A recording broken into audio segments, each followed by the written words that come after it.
Bismillahirrahmanirrahim. Assalamu alaikum dear students. I am Professor Moinul Hassan and today I am going to discuss with you MD-CAT full length paper number 8. So let's start the discussion of the test. जी dear students, पहला question sentence completion का serving as a dash for the youth. Spencer is always there to lead. आगे बेशक नाम भी पढ़ें तो जो बंदा यूथ के लिए लीड कर रहा है उसको वो क्या सर्व करेगा, एज व्हाट सर्व करेगा, तो एज अ मेंटोर सर्व करेगा. मेंटोर का मतलब होता है सरपरस्ती करने वाला, सिखाने वाला, गाइड, टीचर, रहनुमा. तो मेंटोर यहाँ पे आंसर होगा. बाकी ऑप्शंस भी देख लेते हैं. मैग्नम का मतलब होता है बड़ी बॉटल लिक्विड की, या मैग्नम का मतलब होता है कोई भी बड़ी चीज़. बेसिकली मैग्न जो होता है आपको, क्योंकि जो रूट्स आपको हमने बताई थी Latin and Greek roots vocabulary के लेक्चर्स में, उनमें ये जो मैग्न है ये जिधर भी होगा इसका मतलब लार्ज है, बड़ा है. तो कोई भी चीज़ जो बड़ी हो, मिसाल के तौर पे मैग्नीफाई, तो मैग्नीफाई का मतलब है बड़ा कर देना. और मैग्नेनिमस बड़े ज़र्फ वाला. इसी तरह से मैग्नीट्यूड वुसअत, फैलाव. तो जितने भी वर्ड्स हैं जिनमें मैग्न की रूट आती है उसका मतलब बड़ा है. तो मैग्नम बड़ी बॉटल या कोई बड़ा कंटेनर या कोई बड़ी चीज़, अपने फैलाव में बड़ी चीज़.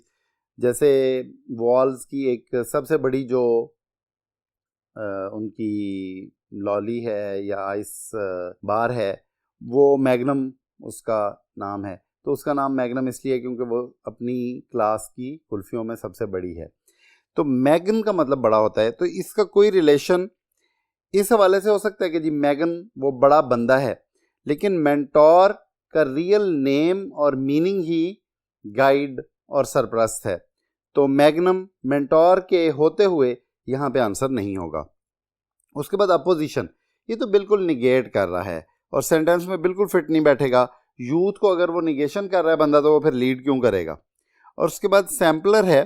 सैम्पलर भी यहाँ पे रिलेट नहीं कर रहा क्योंकि ये सैम्पल से रिलेटेड कोई नमूना या इस तरह की चीज़. तो सैम्पलर मोस्टली थिंग्स के लिए आता है, पर्सन्स के लिए नहीं आता. नेक्स्ट है Shahrukh's skin was dash to burn if he spend too much time in the sun. सूरज में ज़्यादा वक्त गुजारेंगे तो स्किन बर्न हो सकती है. तो यहाँ पे पॉसिबिलिटी की सेंस आ रही है. तो प्रोन जो बीटा है वही करेक्ट आंसर है, क्योंकि प्रोन का मतलब होता है liable to, dispose to, expose to, predispose to. किसी चीज़ के लिए पॉसिबल होना कि उस पर वो चीज़ अप्लाई हो जाए. तो प्रोन टू बर्न होगा. इरेक्ट टू बर्न नहीं होगा कि स्किन जो है वो कहीं अपराइट खड़ी हो जाती है, ऐसा नहीं है. और एमिनेंट, प्रोमिनेंट हो जाती है स्किन. स्किन तो है ही बाहर की एक ऑर्गन, तो वो तो प्रोमिनेंट ही होता है. और डॉन्टेड का मतलब होता है इंटिमिडेटेड, डरा हुआ. तो स्किन डरी हुई नहीं होती. नेक्स्ट सेंटेंस जो है सेंटेंस कंप्लीशन का वो है bags of cocaine and all sorts of drug. तो ऑल सॉर्ट्स से ही पता चल रहा है कि मुख्तलिफ किस्म की जितनी भी चीज़ें होती हैं, तो मुख्तलिफ किस्म की जितनी भी चीज़ें, इक्विपमेंट, स्टफ है, उसको पैराफर्नेलिया कहते हैं. पैराडाइम नहीं होगा, पैराडाइम एग्जाम्पल को कहते हैं. पैरानॉर्मल नहीं होगा, पैरानॉर्मल होता है extra normal, super physical activities या मेटाफिजिकल एक्टिविटीज़ या मेटाफिजिकल सुपर नेचुरल फिनोमेना. तो ये नहीं है. और डेल्टा भी नहीं है एडिक्शन. एडिक्शन का मतलब होता है किसी चीज़ की लत लग जाना, आदत हो जाना. तो 40 है पैराफर्नेलिया. अब हमारे पास दो क्वेश्चन जो हैं वो होमोफोन्स के हैं.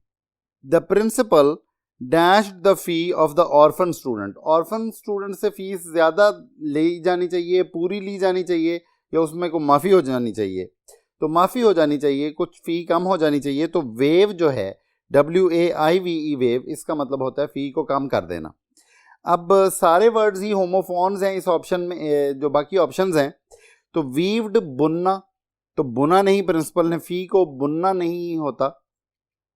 वाउड, वाउड का मतलब होता है वादा किया, तो वादा करने की सेंस में भी यहां पे नहीं है। The principal vowed the fee for the orphan, vowed the fee discount अगर होता, वाउड के बाद अगर फी डिस्काउंट होता तो फिर हम शायद इस ऑप्शन को कंसिडर करते। वेव्ड है जी, और डेल्टा वेव्ड भी नहीं होगा क्योंकि ये लहरों वाला वेव है। Next question, the property tycoon has amassed a huge real estate empire होगा। प्रॉपर्टी टाइकून ने एक बहुत बड़ी रियल एस्टेट की एम्पायर खड़ी कर ली है। अंपायर नहीं होगा, अल्फा, अंपायर अल्फा जो होता है वो खेल का जज होता है जो फैसला करता है। वैम्पायर कोई चुड़ैल या कोई डरावनी कोई मखलूक होती है, और एम्पेयर जो है ये इलेक्ट्रिसिटी का एक यूनिट है, तो ये भी नहीं होगा, बीटा ही होगा। अब डियर स्टूडेंट्स, हमारे पास जो क्वेश्चंस हैं वो स्पॉट द एरर के या यूसेज के हैं, ग्रामर के। देखिए, बट लेट मी स्पीक, ये जो लेट है, लेट के बाद ऑब्जेक्ट केस आता है, लेट के बाद ऑब्जेक्ट केस आता है, और ऑब्जेक्ट केस यहां पे लगा हुआ है, इसलिए अल्फा करेक्ट है। But let me speak the last word, अब द लास्ट भी ठीक है यहां पे क्योंकि थर्ड डिग्री और उसके साथ द लगा हुआ है, पर्टिकुलर करने के लिए लगा हुआ है, और वर्ड नाउन है, नाउन से पहले एडजेक्टिव लगा हुआ है, सब कुछ ठीक है। To the wise of these days of all who give gifts these two were the wiser. अब देखिए, wise, wiser and the wisest, ये है 3 डिग्रीज जो कि एडजेक्टिव की 3 डिग्रीज हैं। अब ये जो पहली डिग्री है, ये दूसरी डिग्री है, और ये तीसरी डिग्री है। अब यहां पे द वाइजेस्ट होना चाहिए क्योंकि पीछे जो ये आप सबको पता है कि जो वाइजर है ये 2 के दरमियान कंपैरिजन जब होता है तो उसमें लगती है, और द वाइजेस्ट जो होता है 2 से ज़्यादा का जब कंपैरिजन हो, उन सब में से जिसको प्रेफरेंस देनी हो उसके लिए लगती है। तो यहाँ पे हम जब देखते हैं of all who give gifts, तो यहाँ पे क्योंकि ऑल है इस वजह से द वाइजेस्ट लगेगा, ऑल में से। तो यहाँ पे द वाइजर लगा हुआ है, वाइजेस्ट होना चाहिए, इसलिए डेल्टा में ही एरर है। तो डियर स्टूडेंट्स, नेक्स्ट जो क्वेश्चन है वो है चिप्स हैड नेवर बॉदर्ड। अब अल्फा करेक्ट है क्योंकि हैड के बाद थर्ड फॉर्म होती है, और हैड के बाद थर्ड फॉर्म यहाँ पे लगी हुई है। उसके बाद had never bothered to beware of him, he was not attracted by the man but he served him enough willingly. अब इनफ विलिंगली नहीं होना चाहिए, विलिंगली इनफ होना चाहिए। इनफ की जो प्लेसमेंट है, नाउन से पहले इनफ आता है, नाउन से पहले इनफ आता है, और एडजेक्टिव के बाद इनफ आता है। नाउन से पहले आता है और एडजेक्टिव के बाद इनफ आता है। अब हम जब यहां देखते हैं तो यहां पे विलिंगली जो है ये एडवर्ब है, और विलिंगली इनफ क्योंकि एडजेक्टिव के नाउन से पहले इनफ आता है और एडजेक्टिव के बाद इनफ आता है, तो यहां पे विलिंगली क्योंकि एडवर्ब है तो नाउन से पहले इनफ आता है और एडजेक्टिव या एडवर्ब के बाद इनफ आता है, यानी किसी भी मॉडिफायर के बाद इनफ आता है। तो यहाँ पे जो विलिंगली है ये मॉडिफायर है, एडवर्ब है, और इनफ ने इसके बाद आना है, विलिंगली इनफ। ये इसमें एरर था। बाकी चाली में भी क्वाइट और क्वाइट का कोई मसला नहीं है, लॉयली भी ठीक लगा हुआ है। नेक्स्ट क्वेश्चन को देखते हैं। Those few of you, few, uh few और द फ्यू का डिफरेंस हम आप लोगों को पहले बता चुके हैं, और यहाँ पे ये जो फ्यू है ये ठीक लगा हुआ है। इसमें आ फ्यू करके कुछ उनकी तादाद को पर्टिकुलराइज करना या तादाद को उभारना भी मकसद नहीं है, और द फ्यू भी यहाँ पे रिक्वायर्ड नहीं है, को पर्टिकुलर नहीं किया जा रहा। Those few of you whom were here, देखिए whom वर हियर होना चाहिए या who वर हियर होना चाहिए। हु सब्जेक्ट है और whom ऑब्जेक्ट है। तो हु सब्जेक्ट है और whom ऑब्जेक्ट है। तो यहां पे हु वर हियर, यहां पे वर हियर वर्ब है और उसका सब्जेक्ट हमें चाहिए, तो हु रिक्वायर्ड है यहां पे हमें, इसलिए यहां पे whom गलत है बीटा ऑप्शन में और यही आंसर है। नेक्स्ट क्वेश्चन को देखते हैं। He sat in his front parlour eight Mrs wickets in a November afternoon. ये जो इन अ नवंबर आफ्टरनून है ये गलत है। On an afternoon, on a November afternoon, ये क्यों है इसको लिखने के लिए अगले बोर्ड पे चलते हैं। जी डियर स्टूडेंट्स, तो जो टाइम के लिए प्रपोजिशंस आती हैं, वैसे तो जो डे के पार्ट्स हैं उनके लिए in the morning, in the evening और on a day, on a particular day होता है। ये तो जनरल उसूल है, लेकिन यहाँ पे ये एक परप्लेक्सिंग सिचुएशन हो सकती है अगर किसी को ये बात ना पता हो कि यहाँ पे आफ्टरनून से पहले दो चीज़ें ध्यान में रखने वाली हैं। एक तो ये कि नवंबर आफ्टरनून लगा हुआ है, यानी कि जब time of the day, particular time of the day से पहले कोई डिटर्मिनर लगा हुआ है तो फिर ऑन आ सकता है। और दूसरी बात ये है कि यहाँ पे क्योंकि नवंबर है, वो डिटर्मिनर भी नवंबर है और नवंबर का कोई डे होगा, तो डे की तरफ थोड़ी सी उसकी रेफरेंस जा रहा है, इस वजह से यहाँ पे ऑन होगा, on a November afternoon in 33। तो इस वजह से यहाँ पे ये इन और ऑन का मसला है, तो यहाँ पे इन की जगह पे ऑन होगा। नेक्स्ट हम देखते हैं, one of the most important problems in the growth of cities. अब ये चीज समझ लीजिए, one of the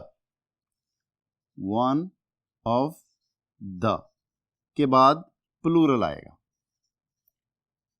one of the के बाद प्लूरल इसलिए आएगा कि ज्यादा सारों में से एक, और इसका सब्जेक्ट जो है ये वन है। अब हम आगे देखते हैं, one of the most important problems, ये जो प्रॉब्लम्स है अल्फा, ये तो करेक्ट है, in the growth of cities. अब प्रॉब्लम्स ज्यादा सारी हैं और उनमें से वन प्रॉब्लम है, तो सिंगुलर सब्जेक्ट है ये वन, सिंगुलर सब्जेक्ट है। तो इस सिंगुलर सब्जेक्ट के हवाले से आगे हैज आएगा, हैव नहीं आएगा, हैव नहीं आएगा, हैज आएगा। तो यहां पे हैव गलत है, तो बीटा में एरर है और यही हमारा आंसर है। ये अब करेक्शन के क्वेश्चन शुरू हो गए और करेक्शन के क्वेश्चन में सबसे पहला जो क्वेश्चन है उसमें डेल्टा करेक्ट है। If any travelling is to be done in space we'll do it first. अब ये करेक्ट है डेल्टा। अल्फा में क्या मिस्टेक है, विल डन, तो विल डन गलत है, विल के बाद first form of the verb लगेगी, विल के बाद फर्स्ट फॉर्म। तो अल्फा में ये रूल जो है वो ब्रेक हो रहा है और बीटा में will do it the first. The first होता जरूर है, लेकिन जब फर्स्ट जो है वो एडवर्ब के तौर पे हो, यहाँ पे फर्स्ट एडवर्ब के तौर पे है, तो फिर उससे पहले दा नहीं होता। जब ये एडजेक्टिव हो तो फिर उससे पहले दा होता है। अब 40 में if any travelling is to be done in space we do it first. अब ये जो डू है, इससे पहले अगर कोई हेल्पिंग वर्ब नहीं लगा हुआ, विल नहीं लगा हुआ, तो ये फ्यूचर नहीं हो रहा और यहाँ पे फ्यूचर रिक्वायरमेंट है। दूसरी बात ये है कि वी डू इट फर्स्ट तो प्रेजेंट इंडेफिनिट बन रहा है, तो इस वजह से यहाँ पे 40 भी गलत है, डेल्टा करेक्ट है। Next question, chips didn't hold with all this modern newness and freedom. तो अल्फा करेक्ट है। बीटा में क्या मिस्टेक है, चिप्स डिडंट होल्ड इन नहीं होगा, होल्ड विद का मतलब है किसी चीज के मुताबिक चलना और के तकाजों को पूरा करना। होल्ड इन का ये मीनिंग नहीं है, 40 में होल्ड बाय का भी ये मीनिंग नहीं है और डेल्टा में होल्ड टू का भी ये मीनिंग नहीं है। होल्ड टू किसी चीज को फिजिकली पकड़ना और उससे सहारा लेना होता है। नेक्स्ट क्वेश्चन, 40 में करेक्ट है, it was as if he had jumped into a bed of hot coals. यूं लग रहा था कि जैसे उसने दहकते हुए अंगारों के बेड में छलांग लगा दी है। अब अल्फा क्यों गलत है? It was as if he has jumped, was है पीछे, पास्ट के बाद पास्ट सीक्वेंस चलता है, it was as if he has गलत होगा। It was as if he were jumped, were jumped गलत होगा क्योंकि ये पैसिव हो गया है और पैसिव हो नहीं सकता। जंप तो एक इंट्रांजिटिव वर्ब है और जंप जो है वो सब्जेक्ट ने लगाना है। और चार्ली करेक्ट है। और it were as if he had, तो यहाँ पे इट वर भी गलत है। और उसके बाद as if he had jumped to, ये जो इट वॉज है ये सब्जंक्टिव नहीं है, इट वॉज तो रियल है, तो इसको डेल्टा में वर लगा दिया गया है, ये भी गलत है। और आगे as if he had jumped to a bed of hot coals, you jump in something, अगर क्योंकि वो जब बेड ऑफ हॉट कोल्स पे आएगा तो वो जाहिर है कि उसमें चला जाएगा, उस बेड के ऊपर होगा, तो इस वजह से टू जो होता है वो तो एक सरफेस से दूसरी तरफ को डायरेक्शन होती है। नेक्स्ट क्वेश्चन देखते हैं। After lunch she took the card, alpha ही करेक्ट है, she took the card halves from her purse again and scotch taped the edges together, ये अल्फा करेक्ट है। बीटा में क्या मिस्टेक है? At lunch she had took, पहली बात तो ये है कि हैड के बाद थर्ड फॉर्म आनी चाहिए थी जो कि नहीं लगी हुई, और अगर हैड के बाद यहाँ थर्ड फॉर्म होती भी तो फिर भी क्योंकि सिंपल पास्ट हो तो उससे पहले वाला जो इवेंट है उसके साथ थर्ड फॉर्म और हैड लगता है और पास्ट परफेक्ट लगता है, और वो सिचुएशन इस क्वेश्चन में नहीं है। इस वजह से बीटा में हैड टुक दोनों हवालों से गलत है। चार्ली में after lunch she had taken, अब यहाँ पे हैड के बाद टेकन तो लग गया है, लेकिन वही बात कि यहाँ पास्ट परफेक्ट सूट ही नहीं करता। द कार्ड हाफ्स, और दूसरी बात कि ये हाफ्स HALVES होता है, F जब एंड में एंड पोजीशन पे F हो तो इसकी प्रोनाउंसिएशन मोस्टली जो है वो VES के साथ बनती है, तो यहाँ पे F गलत है बल्कि VES होना चाहिए, तो ये हाफ्स के स्पेलिंग भी गलत हैं चार्ली में। और डेल्टा में after lunch she has taken, अब हैज़ टेकन तो तब हो सकता है जब आप किसी रीसेंट कंप्लीशन की बात कर रहे हो, लेकिन इस सेंटेंस में जो सिचुएशन है the card halves from her purse again and scotch taped, एक और पास्ट भी मौजूद है और वो पास्ट जो है वो बता रहा है कि ये हैज़ टेकन गलत है। नेक्स्ट क्वेश्चन को देखते हैं। No less great was the economic advance, अब देखिए नो लेस ग्रेट वर नहीं हो सकता क्योंकि इकोनॉमिक एडवांस की बात हो रही है, एडवांसेस की बात नहीं हो रही। एडवांस को यहाँ पे प्रोग्रेस की सेंस में लिया गया है, तो वॉज होगा, अल्फा में वर है गलत है। और इकोनॉमिकल और इकोनॉमिक का डिफरेंस जो है वो भी ध्यान में रखिए कि जो इकोनॉमिक होता है इसका मतलब होता है related to money, related to money and spending, और जो इकोनॉमिकल होता है उसका मतलब होता है किफायत शार, इकोनॉमिकल किफायत शार। तो इस वजह से जो यहाँ पे हमें रिक्वायर्ड है वो इकोनॉमिक है, रिलेटेड टू मनी, फाइनेंशियल। तो इकोनॉमिकल तो बचत करने वाला होता है, ये नहीं है, तो अल्फा इसलिए गलत हो गया और वर की वजह से और इकोनॉमिकल की वजह से। और चार्ली नॉट लेस ग्रेटर, देखिए नो जो है वो एडजेक्टिव है और नॉट एडवर्ब है, और यहाँ पे नॉट नहीं लगना, नो लगना है।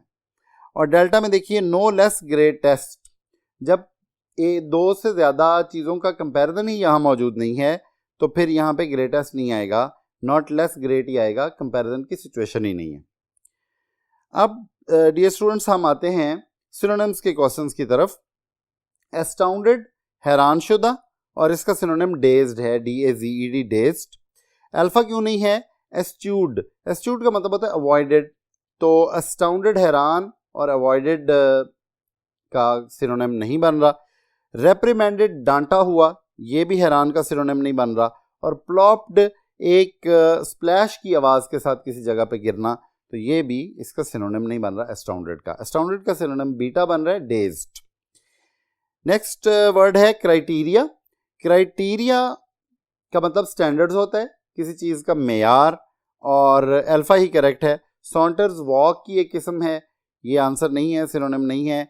क्लब्स भी या तो बैट्स को क्लब्स कहते हैं, या कोई लोगों की इकट्ठी किसी एक पर्पस के लिए गैदरिंग, उसको क्लब कहते हैं, या वहाँ बैठने की जगह को कहते हैं।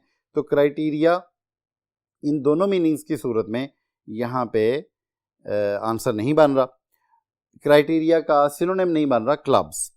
और डिप्थीरिया एक बीमारी है और क्राइटेरिया का सिनोनिम नहीं है। जो लास्ट सिनोनिम का क्वेश्चन है वो मेयम है। मेयम टिमल्ट को कहते हैं, कोई परेशान कुन सिचुएशन, कोई हादसा, कोई केओस, डिसऑर्डर, डिस्टर्बेंस और अफरा तफरी की सिचुएशन। तो अल्फा टिमल्ट ही इसका सिनोनिम है। अल्टीमेटम नहीं होगा, अल्टीमेटम फाइनल वार्निंग को कहते हैं, मेयम का सिनोनिम नहीं है। और ये रिलेशन ज़रूर है कि जब कहीं मेयम होना हो तो उसका अल्टीमेटम दिया जा सकता है, लेकिन ये सिनोनिम्स नहीं है। और आर्मिस्टिस मुआहिदे को कहते हैं, अमन के मुआहिदे को कहते हैं, पीस ट्रूस को कहते हैं। आर्मिस्टिस भी मेयम का एंटोनिम हो सकता है, सिनोनिम नहीं हो सकता। और एग्जिजेंसी एमरजेंसी को कहते हैं, डिमांड या नीड को कहते हैं, ये भी मेयम का सिनोनिम नहीं है। अब डियर स्टूडेंट्स, हम लास्ट में एंड में 2 एंटोनिम्स के क्वेश्चंस करेंगे। तो एंटोनिम्स का पहला क्वेश्चन डिस्ट्रैक्ट है, तवज्जो को किसी तरफ से हटाना, और अट्रैक्ट है, तवज्जो को मबजूल करवाना। तो बीटा ही इसका करेक्ट आंसर है। अल्फा क्यों नहीं है? कॉन्ट्रैक्ट। कॉन्ट्रैक्ट और अट्रैक्ट, डिस्ट्रैक्ट आपस में होमोफोन ज़रूर हैं, लेकिन कॉन्ट्रैक्ट का मतलब या तो सुकड़ना होता है वर्ब के तौर पे, या कॉन्ट्रैक्ट एज अ नाउन मुआहिदे को कहते हैं। तो दोनों सूरतों में ये डिस्ट्रैक्ट का एंटोनिम नहीं है, जबकि डिस्ट्रैक्ट का एंटोनिम अट्रैक्ट है।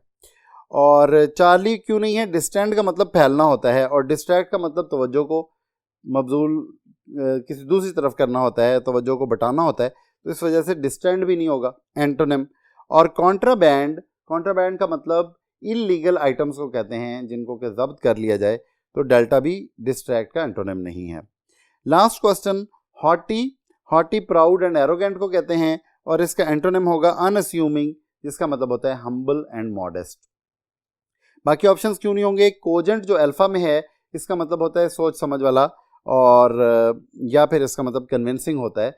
तो कोजेंट भी हॉटी का एंटोनिम नहीं है।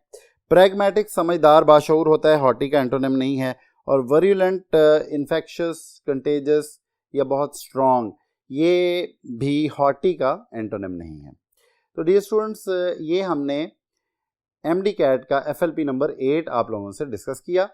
आई होप कि ये आप लोगों के लिए मुफीद डिस्कशन रहेगी। अपना ख्याल रखिए। अल्लाह हाफ़िज़।